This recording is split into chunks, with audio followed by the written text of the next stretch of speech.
Cette débâcle du Gétro, finalement, bon, il y en a déjà eu auparavant, donc je crois vers 460, donc ce qui semblerait a provoqué le déménagement de l'évêque du Valais. Il est allé à Sion, je crois que c'est à cette période-là, parce il y a déjà eu des débâcles à ce moment-là. Il y en a eu une surtout en 1595 où c'était alors là, c'était quelque chose d'assez catastrophique. Il y a eu 140 morts, mais je pense que personne n'a osé et n'a pu intervenir à ce moment-là. Par contre, en 1818, donc au mois d'avril, là, il y a un paysan de Lourtier qui était à Bonatiche et qui était intrigué par le fait qu'il y avait pratiquement pas d'eau à la Drance, alors qu'à cette période, il y avait toujours beaucoup d'eau. Et il est monté jusqu'à mon voisin, et c'est là qu'il a vu qu'il y avait un lac qui s'était formé derrière un glacier régénéré, le glacier du Gétro, qui s'était effondré, qui s'est pas effondré d'un coup, mais durant les années qui ont précédé, parce que ce qu'on sait, c'est qu'à partir de 1810, il y a de nouveau eu une poussée glaciaire assez importante, et surtout à partir de 1815-16, enfin 1815, il y a eu l'éruption du Tambora, là, un volcan en Indonésie, par là-bas, qui a envoyé 150 km3 de poussière dans l'atmosphère et qui fait qu'en 1816, en tout cas, les céréales n'ont pas mûri par ici. En tout cas, dans les vallées comme à Bagne, ça je peux le dire. Donc Maurice Gabu l'écrit dans un livre. C'est ce que sa grand-mère rapportait de son arrière-grand-mère ou quelque chose comme ça, donc qui lui expliquait que les céréales n'avaient pas mûri et que au mois de novembre, les cerises tombaient sur la neige, elles étaient encore vertes. Donc rien n'avait mûri, donc c'est bien imagé, quoi. Et justement là, les glaciers ont augmenté énormément. Il y a eu des chutes importantes du glacier du Gétro, ce qui a fait que ça fait ce barrage qui a barré l'eau de la Drance. Et alors, justement, il avertit tout de suite les autorités à Sion. Et l'ingénieur Venetz, le jeune ingénieur Venetz, puisque le Valais date de 1815, donc il n'y a pas longtemps qu'il était en place. Et donc il est venu sur place et puis il a entrepris tout de suite des travaux de.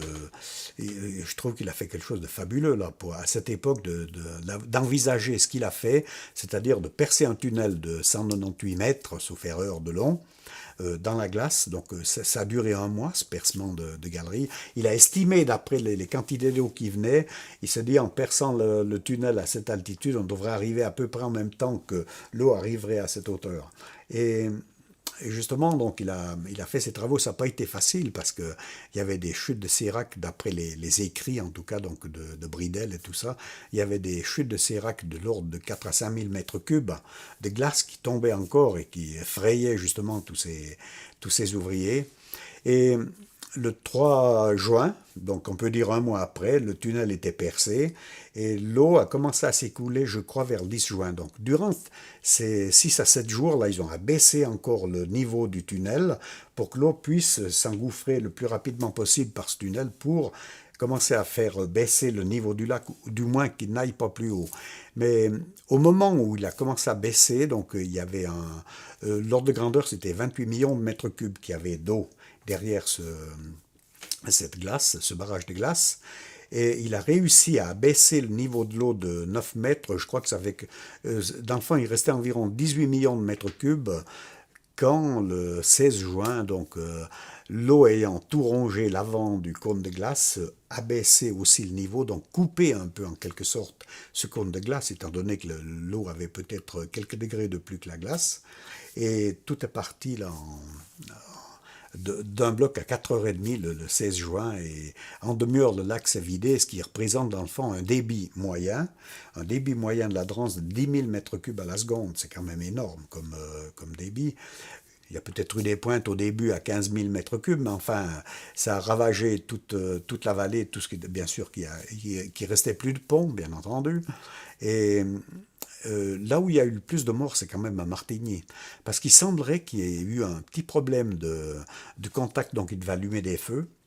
Il semble qu'entre le Montchemin ou le col des Planches, donc il y a eu une mauvaise liaison, il n'y avait pas de liaison téléphonique bien sûr. Donc il allumait le feu un peu tard, et puis à la Bacha, quand il allumait le feu, toute la débâcle est arrivée. Quoi. Il y a eu une trentaine de morts d'ailleurs à Martigny, les autres c'est plutôt à Bagne, je crois qu'il y en a eu deux à Bagne, deux à Sembrancher. Enfin, d'après les écrits, c'est 34 morts. Certains disent qu'il y a 50 morts, mais je m'en tiens à ce que disait Bridel et Conrad Escher de la Lint aussi, donc était venu sur place. Oui. Ça a été une catastrophe terrible. Et maintenant, donc, c'est quelque chose, disons, c'est un problème qui est un peu résolu par le fait qu'il y a un barrage. Qu'entre 1970 et 1985, il y a de nouveau eu une petite crue glaciaire qui était très bénigne finalement, mais qui fait quand même que des séracs tombaient de nouveau dans le lac de Mauvoisin. Donc le glacier du Gétro, c'est un glacier qui réagit très vite aux différences de température et aux accumulations de neige. Et il avait de nouveau glissé sur ces rochers, il était de nouveau au bord du précipice et les séracs tombaient de nouveau dans le lac de Mauvoisin. J'en ai vu de mes propres yeux, donc je peux le dire.